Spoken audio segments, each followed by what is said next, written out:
दोस्तों नमस्कार, स्वागत है आपके अपने YouTube चैनल नागियाज़ लर्निंग अड्डा पर। आज की इस क्लास में हम बात करने वाले हैं फर्स्ट ग्रेड के लिए एक टॉपिक है जिसका नाम है गुप्त काल और मुगल काल में साहित्य कला और स्थापत्य कला का विकास। इसी में हम आज की इस क्लास में पढ़ने वाले हैं गुप्त काल के बारे में। गुप्त काल से संबंधित कुछ विशेष बातें अपन यहाँ पर पढ़ेंगे।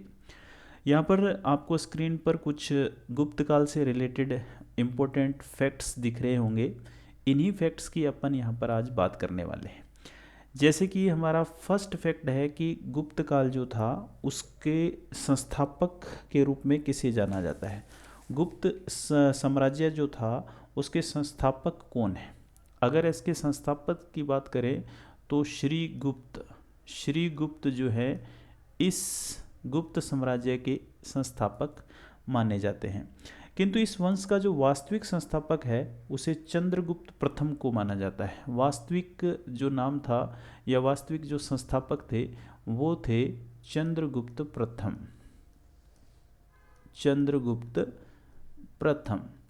चंद्रगुप्त प्रथम जो है वो गुप्त साम्राज्य के जो हैं वास्तविक संस्थापक माने जाते हैं। वास्तविक नाम लिखा मैंने, यानी कि वास्तविक संस्थापक इन्हें माना जाता है। और वैसे संस्थापक श्रीगुप्त माना जाता है, लेकिन कई किताबों में हम पढ़ते हैं तो आता है वास्तविक संस्थापक जो है उनका, श्रीगुप्त जिनको आप कह रहे हो उनका वास्तविक नाम क्या था या वास्तविक संस्थापक थे तो वो चंद्रगुप्त प्रथम थे।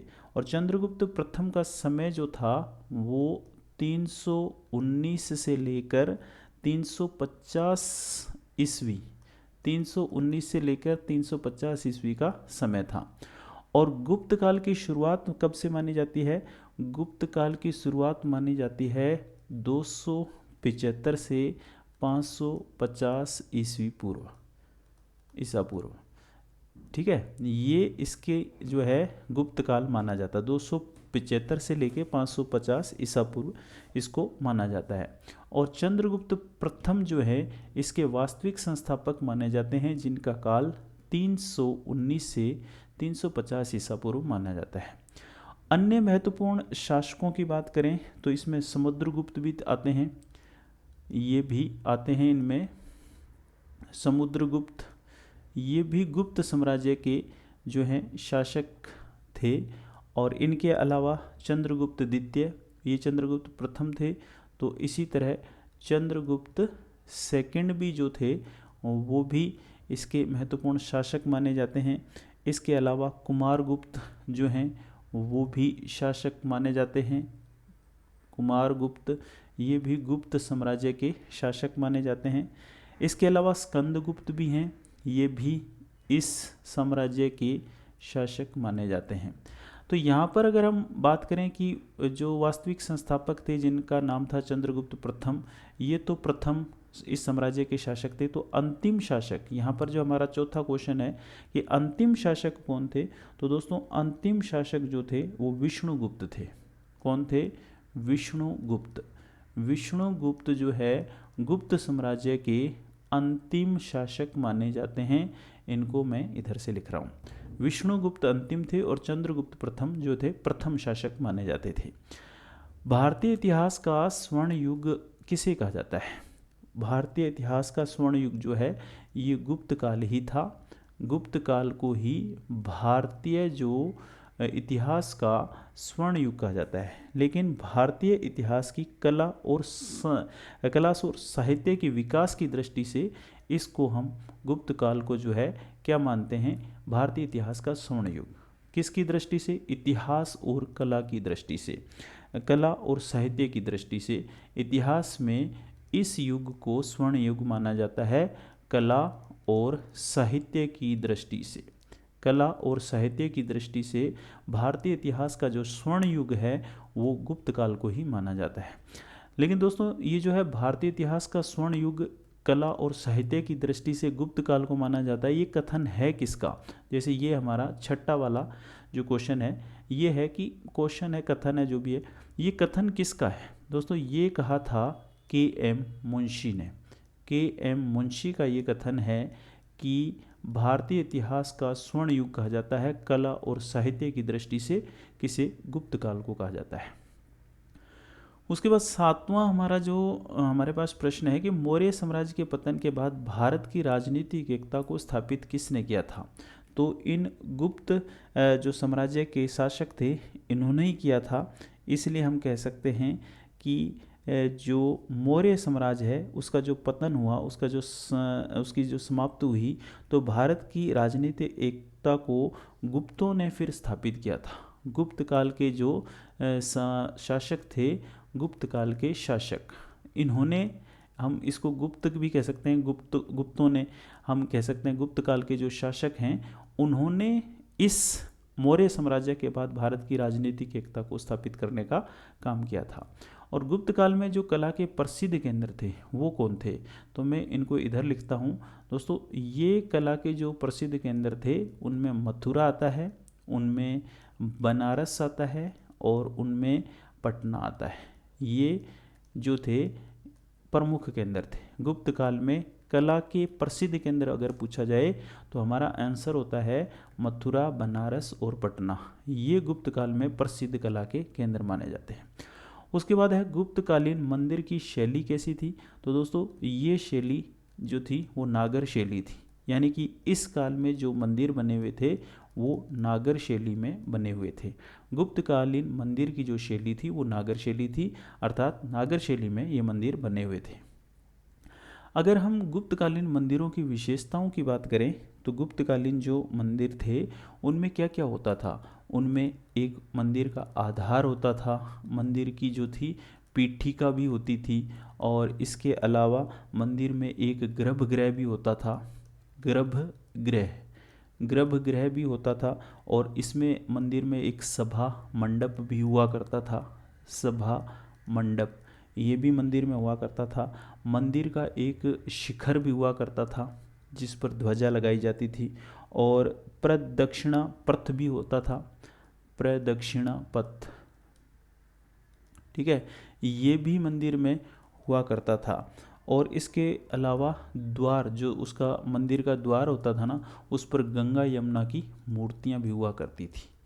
गंगा यमुना की मूर्तियां भी होती थी। तो ये गुप्तकालीन मंदिरों की विशेषताएं थी।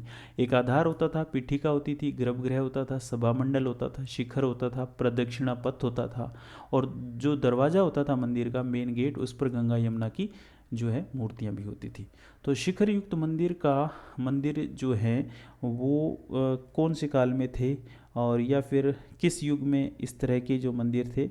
अगर हम इन मंदिरों की बात करें तो ये शिखर युक्त मंदिर जो थे ना, प्रथम शिखर युक्त मंदिर की बात करें तो देवगढ़ का दशावतार मंदिर था। प्रथम शिखर युक्त मंदिर कौन सा था, वो था देवगढ़ का दशावतार मंदिर। ये वाला मंदिर, देवगढ़ का दशावतार मंदिर जो था ना, ये प्रथम मंदिर था जिसका शिखर था। तो शिखर युक्त प्रथम मंदिर था। ये भी गुप्त काल में मिलता है हमें। और अगर ये पूछें कि देवगढ़ का ये दशावतार मंदिर है कहाँ, तो दोस्तों ये था कहाँ, ये था झांसी में। ये कहाँ था, झांसी, और झांसी है यूपी में। और फिर हम देखें कि तिगवा का जो विष्णु मंदिर है, तिगवा का विष्णु मंदिर ये कहाँ पर है, ये है मध्य प्रदेश में। इसको हम एमपी लिखते हैं। नचना कुठार का पार्वती मंदिर, नचना कुठार का पार्वती मंदिर जो है ये भी मध्य प्रदेश एमपी में है। और इसके अलावा भूमरा का शिव जो मंदिर है, भूमरा का शिव मंदिर ये कहाँ पर है दोस्तों, ये भी एमपी यानी कि मध्य प्रदेश में है। उसके बाद हम बात करें अगले मंदिर की, तो सिरपुर का लक्ष्मण मंदिर, सिरपुर का जो लक्ष्मण मंदिर है ये कहाँ है, ये छत्तीसगढ़ में, ये छत्तीसगढ़ में ये मंदिर है। और एरण का विष्णु मंदिर ये कहाँ पर है, ये भी मध्य प्रदेश में है। और भीतरगांव या भीतरगांव मंदिर कहते हैं, ये कानपुर में है दोस्तों। कहाँ है, कानपुर। और कानपुर सबको पता है कि कानपुर यूपी में है। और दोस्तों ये ईंटों से बना हुआ विष्णु भगवान को समर्पित मंदिर है, यानी कि ये विष्णु जी का मंदिर है और जो ईंटों से बना हुआ है। ये सारे मंदिर जो हैं गुप्त काल में हमारे को देखने को मिलते हैं। तो इस वीडियो में हम इतनी सी बात करेंगे। ये हम कह सकते हैं कि शॉर्ट एक वीडियो है जिसका ये पार्ट फर्स्ट है। इस तरह के शॉर्ट वीडियो आपको डेली एक वीडियो इस तरह का मिलेगा। और यहाँ पर हम बात करें, हम जो कवर करने वाले हैं ना, वो फर्स्ट ग्रेड का जो फर्स्ट पेपर है और इतिहास है, फर्स्ट ग्रेड का जो इतिहास है उसको अपन लोग यहाँ पर कवर करेंगे। यानी कि ये जो सीरीज चलेगी जिसका ये फर्स्ट वीडियो है, इसमें मैं आपको गुप्त काल और मुगल काल में साहित्य कला और स्थापत्य कला का विकास कैसे हुआ था, ये सारी चीज़ें बताऊंगा। इसके बाद 1857 का स्वतंत्रता संग्राम, उसके बाद राष्ट्रीय आंदोलन के जो प्रमुख नेता थे और सामाजिक धार्मिक पुनर्जागरण हुआ था, तो उसमें जो व्यक्तियों ने योगदान दिया था जैसे राजा राम मोहन राय, दयानंद सरस्वती, विवेकानंद जी, इनके बारे में मैं आपको बताऊंगा और उनसे संबंधित क्वेश्चंस की बात करेंगे। उसके बाद राष्ट्रीय आंदोलन में महात्मा गांधी, जवाहरलाल नेहरू, वल्लभ भाई पटेल, मौलाना आज़ाद, BR अम्बेडकर के संदर्भ में मैं आपको जानकारी प्रोवाइड कराऊंगा। उसके बाद मैं राजस्थान की प्राचीन सभ्यताओं और संस्कृति की बात करूंगा, विशेष तौर पर कालीबंगा, आहड़, गणेश्वर और बेराठ, इनके संदर्भ में। उसके बाद मैं आपको बताऊंगा गुर्जर प्रतिहार राजवंश के बारे में, अजमेर का चौहान राजवंश, दिल्ली सल्तनत के साथ जो संबंध हैं वो मैं आपको डिस्कस करूंगा इसी तरह के क्वेश्चन के माध्यम से।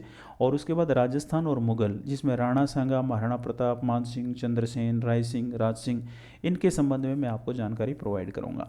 1857 की क्रांति और राजनीतिक जागृति के बारे में बताऊंगा, किसान और जनजातीय आंदोलनों के बारे में बताऊंगा, प्रजामंडल, राजस्थान का एकीकरण, राजस्थान के लोक देवता और देवियाँ, राजस्थान के संत, राजस्थान के दुर्ग, महल, मंदिर, इनकी बात करेंगे हम। राजस्थानी चित्रकला, विभिन्न चित्रशैलियों की बात करेंगे। राजस्थान के जो प्रमुख मेले और त्यौहार हैं उनके ऊपर बात करेंगे। राजस्थान के प्रमुख रीति रिवाज, वेशभूषा और आभूषण हैं, उनके ऊपर अपन बात करेंगे। और लोक संगीत और लोक नृत्य से संबंधित बातें करेंगे और राजस्थानी भाषा और साहित्य की बात करेंगे। तो ये तमाम टॉपिक जो है ना, RPSC फर्स्ट ग्रेड का जो हमारा फर्स्ट पेपर है उसमें जो इतिहास वाला पार्ट है, हिस्ट्री वाला पार्ट है, ये सारे टॉपिक वहाँ पर कवर करते हैं। लेकिन यही सारे के सारे टॉपिक और भी किसी भर्ती परीक्षा के लिए हम तैयारी करते हैं तो ये वहाँ पर भी हमारे को काम आते हैं। तो इन सभी टॉपिक्स की अपन बात करेंगे अगले वीडियो में। तो जुड़े रहें आप हमारे साथ और वीडियो का आनंद लेते रहें। प्रत्येक वीडियो का लिंक आप तक पहुंच जाएगा, आपके पास नोटिफिकेशन पहुंच जाएगा, लेकिन उसके लिए आपको चैनल को सब्सक्राइब करना है और समय पर उसका नोटिफिकेशन आपको प्राप्त करना है। तो मिलते हैं दोस्तों नेक्स्ट वीडियो में। नमस्कार।